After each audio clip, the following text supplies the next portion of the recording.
So I also did a citation search pattern in Google Scholar. So I located this document here that seems to be cited quite a lot.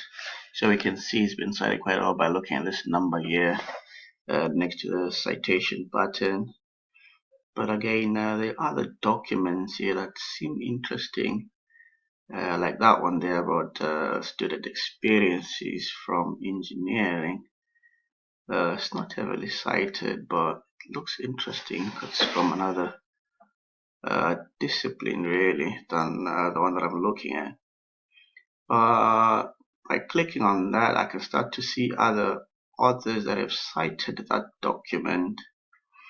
So this search pattern is forward-looking in that these authors will have cited that document at a later stage. But if we go back to that particular document and I get into it,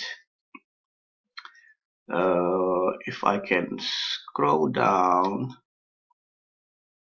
and get to the references of that particular document, I can start to see here the sort of authors that that document cited when it was being written. So this search pattern is backward looking. So I do find citation searches very useful in that it is a good way of following up on a particular discussion and how an idea is has developed. In some cases, like in what I've done here, it has given me like relevant insights from other disciplines that probably I would have naturally not looked at.